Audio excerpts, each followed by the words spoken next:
Let's take a trip to medieval China, a society deeply rooted in Confucian principles, a philosophical and ethical system that emphasized strict adherence to traditional hierarchical structures and gender roles.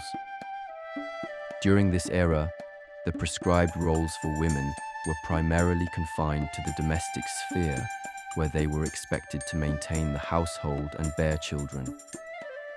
Women were seen but never heard. They were devoid of any public influence or authority. However, during this era, there emerged a woman who defied tradition, challenging the centuries-old gender dynamics that confined women of her time to domestic roles. Wu Zetian, a concubine who eventually became both the empress consort and mother to emperors, defied the established norms of medieval China and rose to sovereign power. But how did Wu Zetian rise to power? What challenges did she face during her extraordinary journey? Our video will answer all your questions. Brace yourself for an extraordinary story of Wu Zetian, full of suspense and mystery. Humble beginnings. The story of Wu Zetian began in Wenshui County. Wu Zetian entered the world during the 7th year of Emperor Gaozu of Tang's reign, a momentous year marked by a total solar eclipse visible across China. Despite her significance, her exact birthplace remains a subject of historical debate. Some experts contend that she was born in Wenshui, while others suggest Lizhu, which is present-day Guangyuan in Sichuan. There's even a claim that she might have been born in the imperial capital of Chang'an. Wu belonged to a well-to-do household. Her father, Wu Shiyue, earned his livelihood in the timber industry, affording the family a relatively comfortable financial standing. Her mother hailed from the influential Yang family. During the final years of Emperor Yang of Sui, Li Yuan, the future Emperor Gaozu of Tang, made frequent visits to the Wu household while holding official positions in both Hedong and Taiyuan. After Li Yuan's successful overthrow of Emperor Yang, he displayed his generosity towards the Wu family, providing them with financial support, grain, land, and clothing. As the Tang dynasty solidified its presence, Wu Shiho, Wu Zetian's father, assumed a series of significant ministerial roles, and her family's financial standing improved overnight. Early life. During her formative years, Wu received an extraordinary and somewhat unconventional upbringing. Her father, recognizing the value of education, actively encouraged her to engage in reading and pursue her intellectual development. This kind of encouragement was exceedingly rare for young women in her era and went beyond the conventional societal norms. Wu delved into a diverse range of subjects, including politics, governmental affairs, literature, writing, and music. Her insatiable thirst for knowledge set her apart. However, fate had some different plans for Wu Zetian, and her smooth sail took an unexpected turn. At the tender age of 14, Wu was selected to serve as an imperial concubine, a lesser wife, in the court of Emperor Taizong of Tang. When Wu was summoned to the imperial palace, her mother, Lady Yang, bid her a tearful farewell. But Wu did not break down or lose her spark. Her calm response revealed her extraordinary ambitions. She calmly stated, "How do you know that it is not my destiny to meet the Son of Heaven?" On hearing her daughter's response and understanding her elusive yet resolute path, Lady Yang stopped shedding tears. Early days in the imperial palace. Within the imperial palace, Wu's journey took an intriguing turn. She assumed a role of a secretary, an opportunity that not only maintained her connections in the palace to learning, but also furthered her education.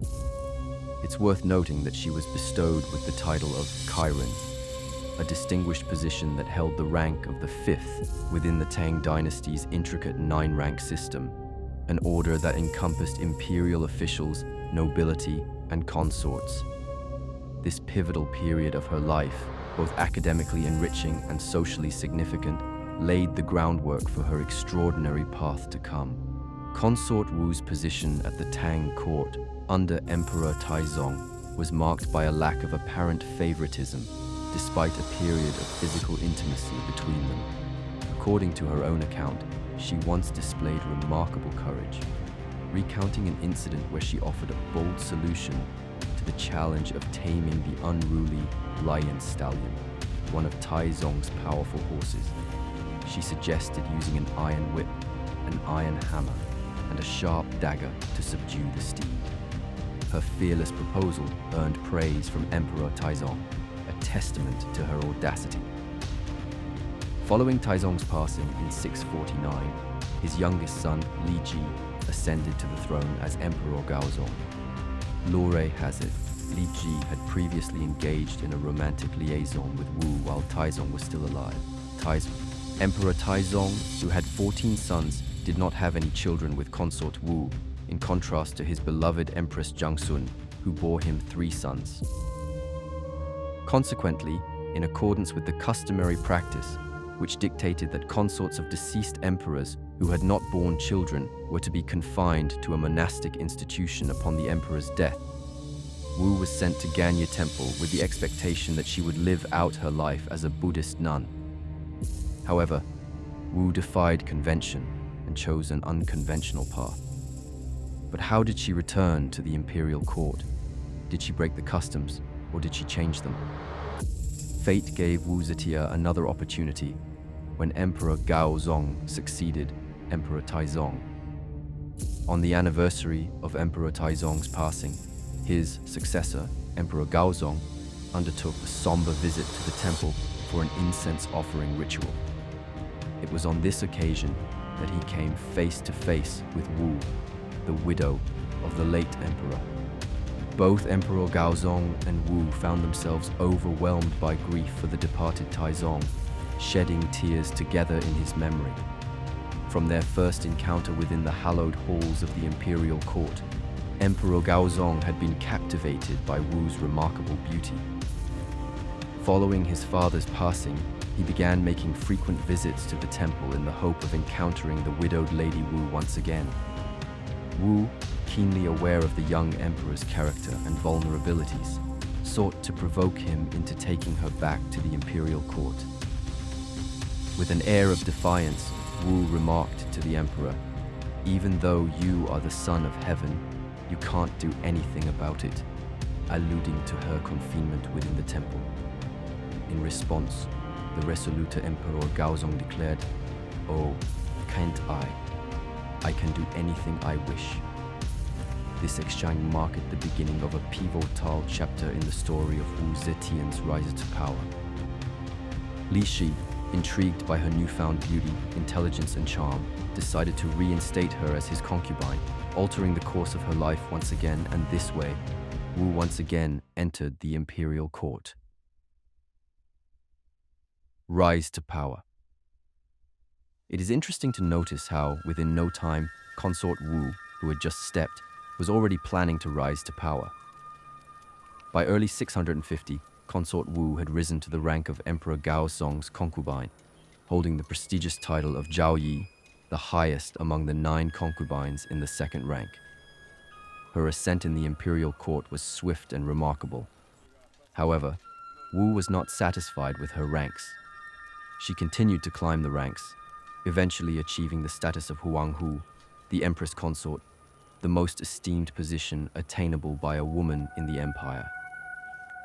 This marked the beginning of her extraordinary journey towards unprecedented authority and influence over the governance of the empire during the reign of Emperor Gaozong.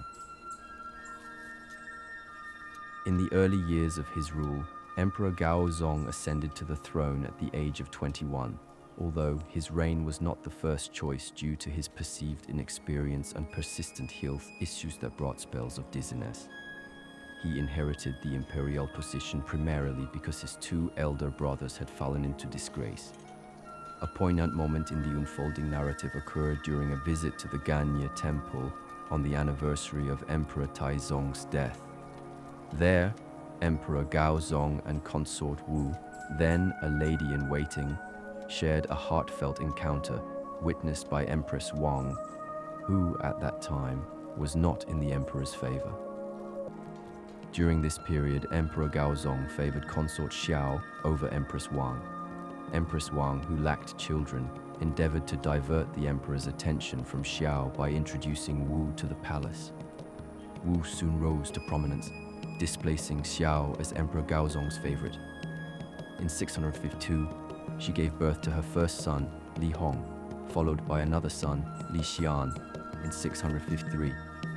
However, neither of these sons stood as contenders for Emperor Gaozong's heir, as Li Zhong, his eldest son, had been designated as the heir under the influence of officials at the behest of Wang. This orchestration was aimed at securing Liu's gratitude, Li Zhong's mother, despite her humble origins. By 654, both Wang and Xiao had fallen out of favor with Emperor Gaozong. These former romantic rivals unsuccessfully united against Wu. But Wu Zetian played well. She knew very well that Empress Wang possessed a deep affection for children, and it was through her love for infants that Wu found a way to rid herself of this rival. After a tender moment in which Empress Wang played with Wu's newborn daughter, she set a sinister plan into motion. Many claim that Wu resorted to the horrifying act of killing her own infant daughter, all the while craftily shifting the blame onto Empress Wang. Wu accused Wang of being responsible for the child's death, with allegations and eyewitnesses supporting her claim. This tragic event convinced Emperor Gaozong of Empress Wang's apparent guilt, leading him to promptly remove her from her position. In an instant, Wu Zhao was elevated to the coveted role of empress. With her newfound power, she swiftly executed her plot, ordering the execution of Empress Wang and consort Xiao. Their relatives and supporters were met with exile, and Wu's path to greater influence was paved with blood. Her greed for power and influence had just begun. In 655, Wu accused Wang and her mother, Lady Liu, of practicing witchcraft, resulting in Wang's demotion and Liu's banishment from the palace. Wu also began to garner support from various officials, while Emperor Gaozong attempted to change the empress. His attempts faced opposition from some chancellors, but he ultimately deposed Wang and Xiao, elevating Wu to the position of empress. Her pursuit of power was often regarded as ruthless, and traditional historians perpetuated the false notion that she had killed her own children. However, subsequent historical investigations discredited these allegations, which appeared long after her death.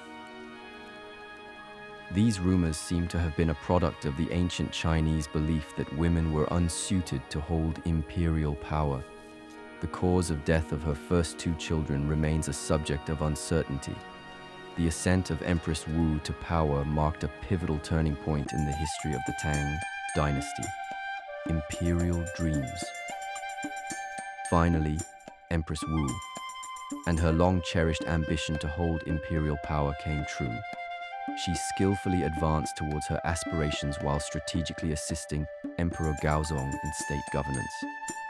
By now, Emperor Gaozong was well aware of Wu's exceptional intelligence and her remarkable knack for influencing officials. He was growing uneasy due to her growing authority, but Empress Wu's influence continued to expand.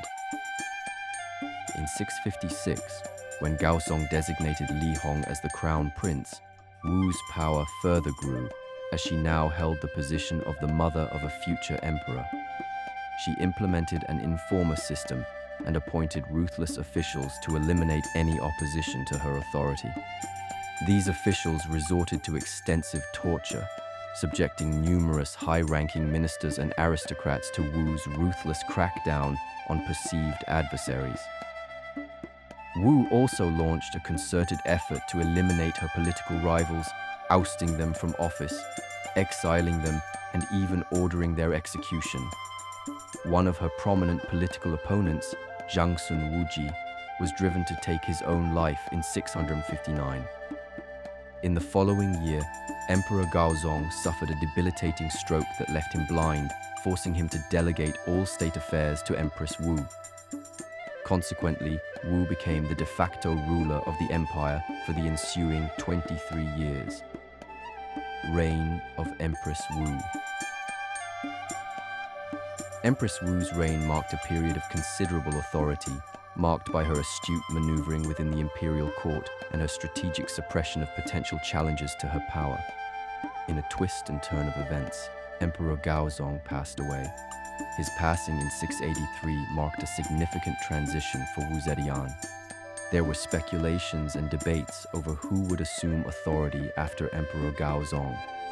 Since Wu's eldest son had died earlier, her second son, Li Xian, ascended to the throne as Emperor Zhongzong in 684. However, within a year, Wu replaced him with her youngest son, Li Dan, who assumed the title of Emperor Ruizong. Similar to his father's situation after the stroke, he served as a puppet emperor. During this period, there were several revolts incited by Tang loyalists and princes. Nevertheless, Wu adeptly suppressed these revolts, consolidating her power by eliminating most of her political rivals. She was disappointed that her effective governance still led to dissent, prompting her to take unprecedented actions. In 690, Wu broke with convention and declared herself the Holy and Divine Emperor. She founded the Zhou Dynasty, unrelated to the Ancient Zhou Dynasties, and designated Luoyang as the new capital. For the next 15 years, Wu ruled as the sole woman emperor in Chinese history, solo empress of China. From 690 onwards, Wu's reign as the solo empress ushered in a remarkable and unconventional era in Chinese history. Empress Wu initiated several reforms to strengthen the central government. She expanded the civil service system, recruiting talented officials based on merit rather than social status. Her administration was characterized by efficiency and the promotion of capable bureaucrats. During this pivotal period, the issue of succession became a pressing concern. Wu Zetian's nephews from the Wu family had hopes that she would not only change the dynasty's name to Zhou, but also displace the Tang heirs of the Li family, potentially leaving the throne to one of her Wu nephews. However, neither her nephews nor their offspring enjoyed popularity or remarkable capabilities. On the other hand, her own sons, the two former emperors, Zhongzong and Ruizong, had limited support and displayed lesser abilities. Even among her steadfast supporters, a growing sentiment emerged that the Tang family of Li should not be discarded entirely. In 698, Empress Wu made a significant decision. She opted to heed these voices and recalled the exiled Zhongzong to the court, appointing him as the crown prince. What sets this decision apart is the notable fact that she did not place her own family in the line of succession, nor did she designate one of her nephews as her heir.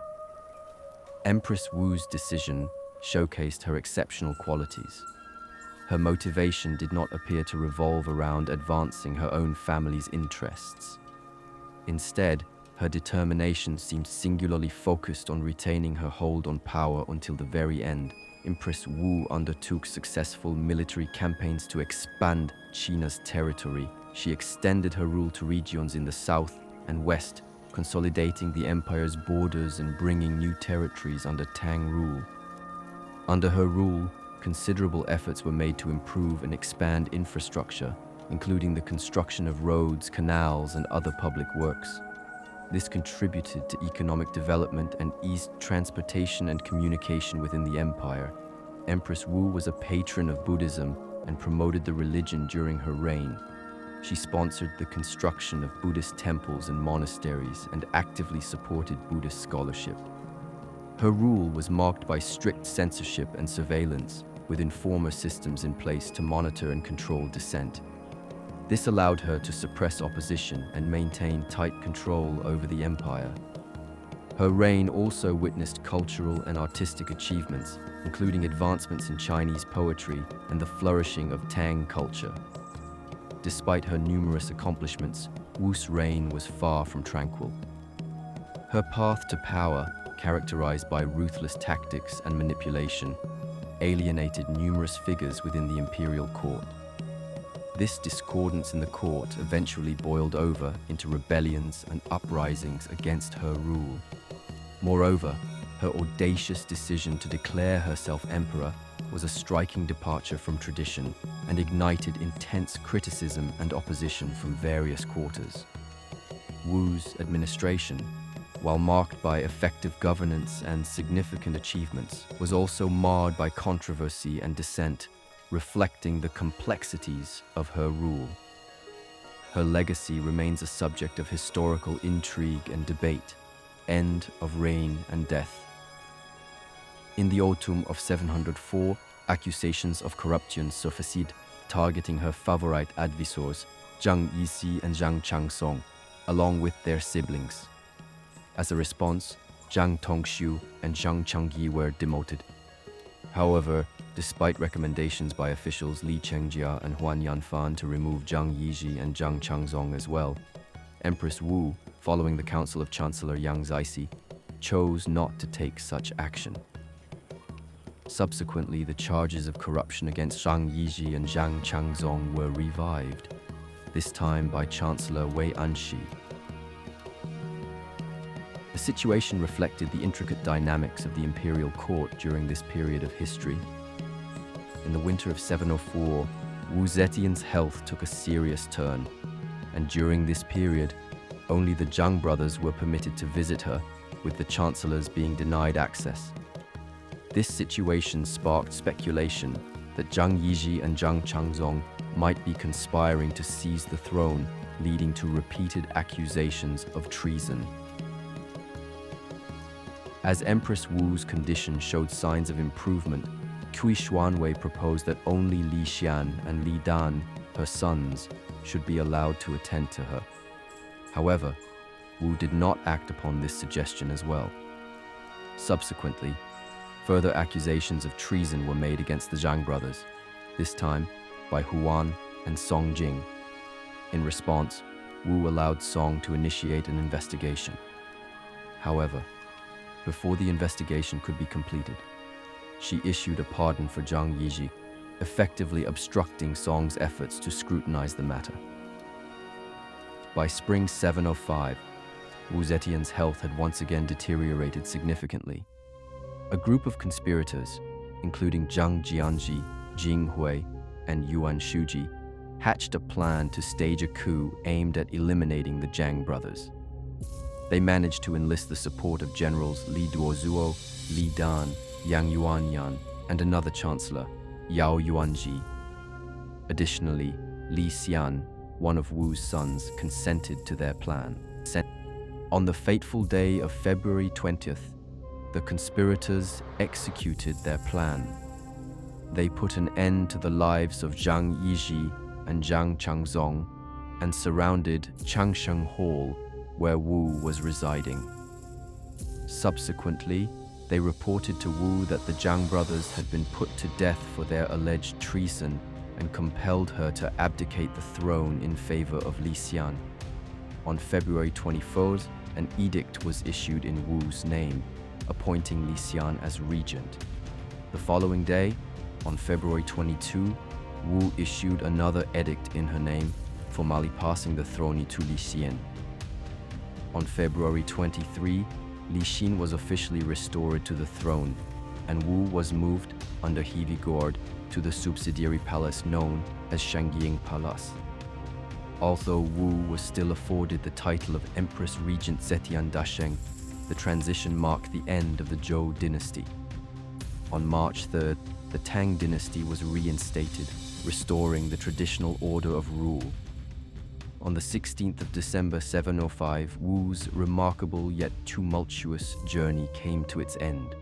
Her reign, characterized by extraordinary achievements and persistent controversies, ended with a final edict bearing her name. In this decree, she voluntarily changed her title of Empress Regnante and assumed a new designation of Empress Consort Zetian Dasheng. The very next year, her son, Emperor Zhongzong, undertook the significant task of arranging a joint burial for Wu. The chosen resting place was the Qianling Mausoleum, situated in the vicinity of the capital, Chang'an, nestled peacefully on the slopes of Mount Liang. It was here, in this solemn mausoleum, that Wu found her eternal repose, lying alongside her husband, Emperor Gaozong. Legacy and impact of Empress Wu Zetian. Historical assessments of Wu Zetian vary, and her legacy is a subject of mixed opinions. The most positive evaluations emphasize her remarkable intelligence and exceptional competence in numerous aspects of governance. Her ability to navigate the complexities of ruling the empire is often recognized. On the other side of the spectrum, her harshest critics scrutinize her ambitious nature and the ruthless methods she employed to attain and maintain power. Her ambition and the sometimes brutal measures she took to secure her position have been central points of criticism. Interestingly, over time, particularly in more recent history textbooks, there seems to be a shift towards a more favorable view of Wu. Contemporary perspectives in China appear to view her more positively than in the past. This evolving assessment reflects the ongoing reinterpretation of her reign and the evolving understanding of her place in Chinese history. Controversies and evolving interpretations of her life notwithstanding, Wu Zetian undeniably left a significant imprint on Chinese history. Her legacy is multifaceted yet includes several notable contributions.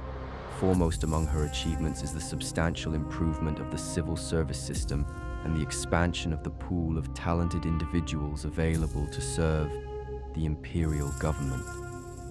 Her policies ushered in economic reforms that bolstered the Tang Dynasty's prosperity. She enacted measures to reduce taxes, which by extension improved the lives of the common people. Wu's reign also saw a focus on safeguarding China's borders while preserving the prestige of the imperial throne. These accomplishments, in turn, set the stage for her successors, particularly Emperor Xuanzong, to preside over a period that is often regarded as the golden age of the Tang dynasty. It was during Xuanzong's rule that the empire experienced unprecedented glory, prosperity, and flourishing in the arts. Another enduring legacy of Wu was her influence on women's participation in politics. She herself stood as a vivid example of a woman in power, breaking traditional norms. This legacy continued with her daughter Princess Taiping and her daughter-in-law Empress Wei, who became involved in imperial politics. Empress Wei, in particular, harbored ambitions to follow in Wu's footsteps. In a bid for power, she resorted to poisoning her husband and attempted to engineer a coup to seize control. However, her aspirations were thwarted, leading to her execution. Princess Taiping, while wielding significant power at the imperial court, also attempted to emulate her mother's path, but ultimately failed. Notably, in the 20th century, some women leaders in China found inspiration in Wu's example. Figures like Song Qingling, the wife of Sun Yat-sen, regarded Wu as an effective political leader. Song herself was politically active in 1950s China and was posthumously honored with the title of Honorary President of the People's Republic of China in 1981. Jiang Qing, the wife of Mao Zedong, also identified with Wu, possibly attempting to use Wu's example in a propaganda campaign to position herself as Mao's successor, although her efforts ultimately failed. Wu Zetian's multifaceted legacy extends far beyond her reign, shaping the course of Chinese history and even influencing women leaders in modern times. Wu Zhao's influence extended to attitudes about sexuality and the role of women, with her reputation for sexual promiscuity emerging during a relatively permissive period in Chinese history. The Tang dynasty allowed women a degree of flexibility regarding remarriage and sexual relationships. However, as history progressed into the Song dynasty, 960–1279, attitudes underwent a significant transformation. During the Song period, the influential philosopher Zhu Xi, 1130–1200, played a pivotal role in reshaping these attitudes. He introduced the concept of separate spheres and placed renewed emphasis on women's chastity. Zhu Xi held the belief that a woman's chastity was of paramount importance, to the extent that it was preferable for a woman to endure hunger than to compromise her chastity. Aware of Yugioh and her scandals, Zhu Xi considered her reign unlawful and advocated for women to remain in the domestic sphere. Zhu Xi, as the founder of Neo-Confucianism, left an enduring mark on later scholars, significantly shaping their views on women's chastity. Some historians during the Song dynasty referenced Wu's scandals in their writings about virtuous and chaste women. This emphasis on chastity persisted into the Qing dynasty. However, contemporary China exhibits a more favorable view of Yugioh than in the past, as Chinese patriarchy has evolved to be more tolerant toward women. Impact in the media. Wu's complex legacy continues to spark debate and discussion, making her a well-known and controversial figure even more than 300 years after her death. Yugioh continues to be a prominent figure in contemporary China, making her the subject of various historical television dramas. Notably, a series aired on Hunan television titled Wumeniang Chuanqi, The Legend of the Charming Lady Wu, or the Empress of China. This drama garnered significant attention due to its opulent budget and ambitious production, as well as its controversial portrayal of actress Fan Bingbing in the role of Wu Zhao. The drama's content also sparked state censorship, not only because of its bold depiction, but also due to its impact on the audience's attitudes about sexuality and woman. The Legend of the Charming Lady Wu first aired on Hunan television in 2014, but it was abruptly cancelled a week later following objections from government censors. It eventually resumed broadcasting in 2015, albeit with significant edits. This incident shows that the public perception of Wu Zetian is widely popular and positive in modern times. All in all, despite the controversies and tensions surrounding her legacy, Wu Zhao remains a significant and enduring figure in China's imperial history. Here comes an end to the extraordinary journey of Wu Zetian. Her life story and rule is a tale of controversy, but her impact is profound and still persists. What do you think about Wu Zetian and her life? Do you think she was a fair ruler and a symbol of women empowerment, or do you think she was a power-hungry villain? We would love to hear your thoughts in the comments below. On that note, we are wrapping up today's video. If you enjoyed today's journey back in time, give this video a thumbs up. Don't forget to share this video with your friends and family. Hit the subscribe button to keep an eye on our exciting content. We will see you soon with another video.